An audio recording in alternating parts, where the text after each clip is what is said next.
নমস্কার বন্ধুরা, নিরুপমা রান্নাঘরে আপনাদের সবাইকে স্বাগত। আশা করি সবাই খুব ভালো আছেন, আমিও ভালো আছি। তো আজকে ভিডিওটা আমি একটা নতুন ভাবে শুরু করছি। আপনারা তো বুঝতেই পারছেন আমি আমার ঘর থেকেই ভিডিওটা শুরু করছি। বন্ধুরা, আমি ছাদেই রান্না বান্না করতাম, কিন্তু এত গরম রোদ ও হাওয়ার জন্য ছাদে রান্নাটা করতে পারছি না। তার জন্য আমি আমার ঘরের রান্নাঘর থেকে আজকে রান্নার ভিডিওটা দেখাবো। তো আজকে কি রান্না বান্না করব সেটাই আপনাদেরকে দেখাই। চলুন তাহলে রান্নাঘরের দিকেই যাওয়া যাক। তাহলে দেখুন, আমি এখানে রুই মাছ নিয়ে নিয়েছি। আজকে এই রুই মাছেরই একটা রেসিপি আপনাদেরকে দেখাবো। এই রুই মাছটা আমি কি দিয়ে রান্না করব সেটাই দেখবেন। আসুন, আমি এই যে সজনের ডাঁটা আলু এই দিয়ে আজকে রুই মাছের ঝোল করব। আর এই যে একটা পেঁয়াজ কেটে নিয়েছি, একটা টমেটো, সজনে ডাঁটা আলু। তাহলে দেখতে থাকুন। মাছটা প্রথমে আমি নুন হলুদ মাখিয়ে নিই। মাছটা আমি বোলটার মধ্যে নিয়ে নিলাম।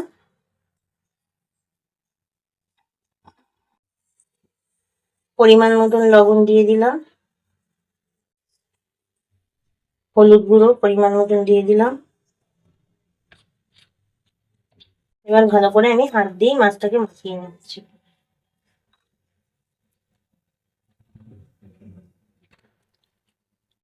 জ্যান্ত রুই মাছের দিয়ে আজকে সজনে ডাঁটা আলুর ঝোল হবে। এই গরমের মধ্যে সজনে ডাঁটা আলুর ঝোল জ্যান্ত মাছ দিয়ে খুবই ভালো লাগে, খাওয়াও খুব উপকার।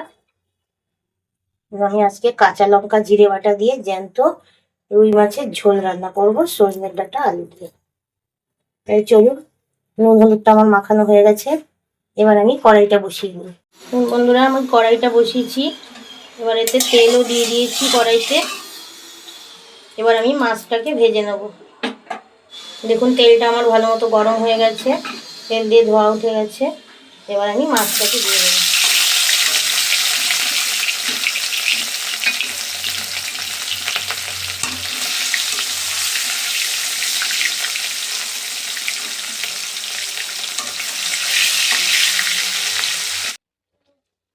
বন্ধুরা, মাছগুলো ভাজা হতে থাকুক, তার মধ্যে চলুন আমি মশলাটা শিলে বেটে নিই। তো আমি এই যে আদা আর কাঁচা লঙ্কাটা শিলের মধ্যে বেটে নেবো।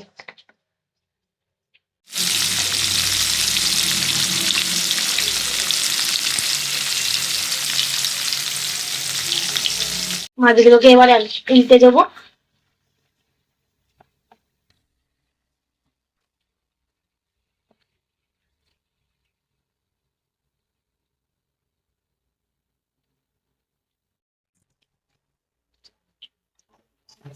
তো মাছগুলো আমার লাল লাল করে ভাজা হয়ে গেছে, আর এর থেকে বেশি কড়া করবো না। এবার আমি মাছগুলোকে তুলে নিচ্ছি।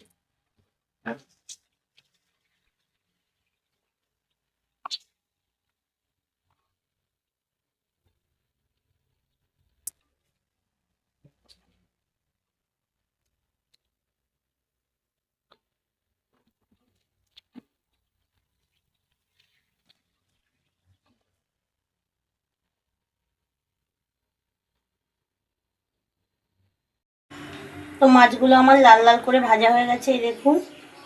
এবার এই মাছ ভাজার তেলের মধ্যেই চলুন আমি তরকারিটা বসিয়ে দেবো। ফোড়নে দেবো জিরে, শুকনো লঙ্কা, তেজপাতা।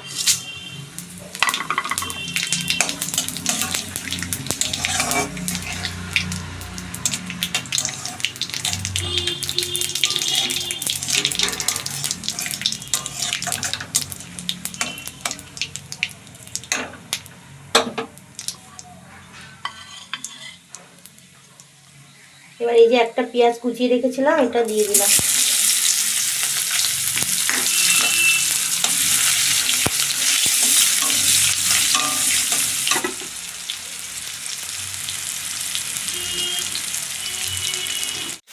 পেঁয়াজটা আমার ভাজা ভাজা হয়ে গেছে।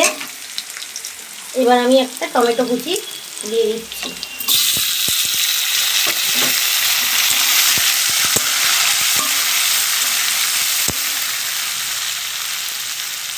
এবার অল্প একটু লবণ দিয়ে দেবো, টমেটোগুলো তাড়াতাড়ি নরম হয়ে যাবে।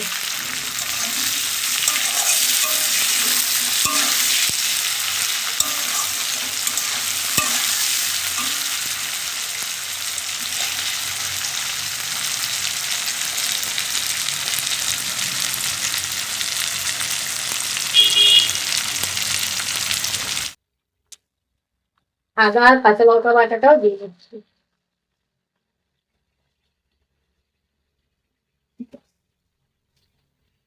দিয়ে ভালো করে মশলাটা সেটার সঙ্গে কষিয়ে নেবো।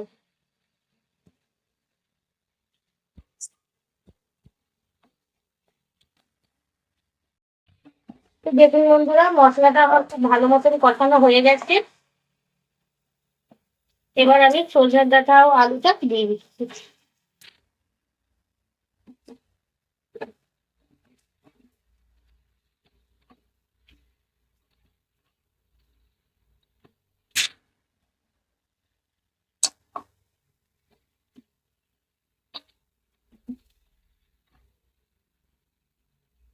এবার লবণ, পরিমাণ মতো লবণ দিয়ে দিচ্ছি। হলুদ গুঁড়ো পরিমাণ মতো দিয়ে আবারও ভালো করে কষিয়ে নেব।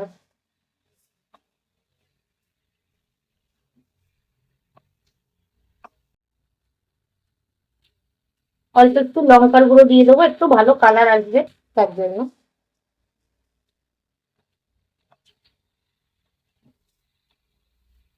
দিয়ে আবারও আমি মশলার সঙ্গে আলু আর সজনে ডাঁটাটা কষিয়ে দিচ্ছি।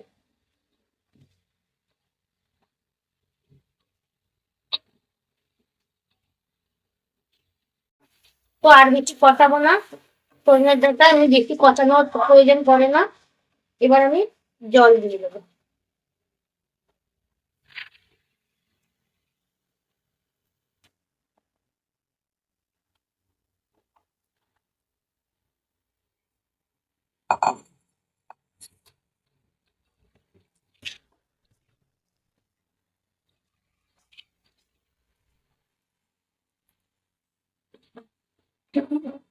তো এবার আমি ঢাকনা দিয়ে ঢাকা দিয়ে দিলাম। 10-15 মিনিট মতন একটু 10 মিনিটের জন্য ফুটিয়ে নেবো। ততক্ষণে চলুন আমি একটা কাঁচা জিরে গোলমরিচ দিয়ে মশলা বেটে নিচ্ছি। তো এই দেখুন, আমি জিরে আর গোলমরিচ নিয়েছি। এই জিরে আর গোলমরিচটা আমি এবার বেটে নিচ্ছি। তাহলে চলুন ঢাকনাটা খুলে দেখি তরকারিটা আমার কত দূর হলো। দেখুন তরকারিটা ভালো মতন জাল উঠে গেছে, আলুও সিদ্ধ হয়ে গেছে। এবার আমি বেটে রাখা জিরে ও গোলমরিচটা দিয়ে দেবো। এটা কাঁচা জিরে গোলমরিচ।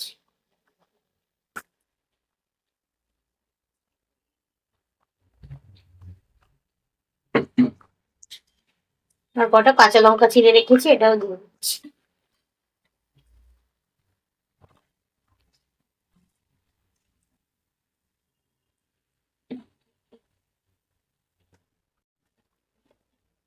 এবার আমি ভাজা মাছগুলো এর মধ্যে দিয়ে দিচ্ছি।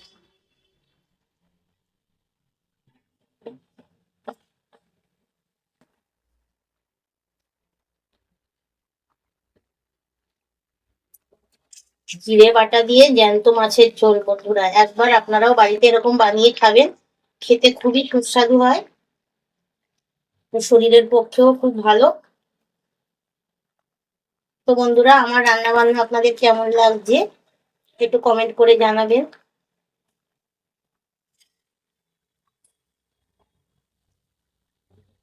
খুবই সিম্পল ঘরোয়া ভাবে আমি মাছের ঝোলটা রান্না করছি। তেমন কোনো মশলা এর মধ্যে নেই, শুধু কাঁচা জিরে বাটা দিয়ে মাছের ঝোল হচ্ছে।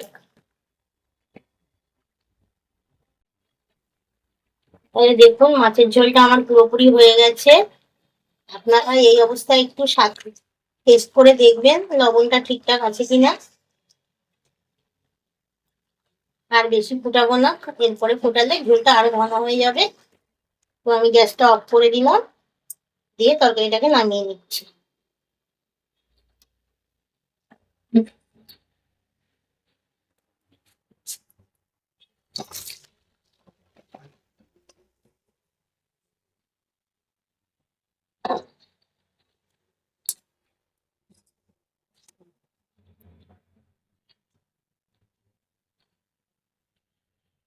তো বন্ধুরা দেখুন তরকারিটা কেমন হয়েছে, খুব সুন্দর একটা কালার এসছে, হালকা পাতলা মাছের ঝোল। তাহলে বন্ধুরা, মাছের ঝোলটা কেমন হয়েছে একটা কমেন্ট করে জানাবেন। ও ভিডিওটি যদি ভালো লেগে থাকে তাহলে ভিডিওটিতে একটা লাইক ও শেয়ার করে দেবেন। ও দেখা হচ্ছে পরবর্তী আরেকটা সুন্দর রান্নার রেসিপি নিয়ে। ততক্ষণের জন্য ভালো থাকবেন, সুস্থ থাকবেন। ধন্যবাদ।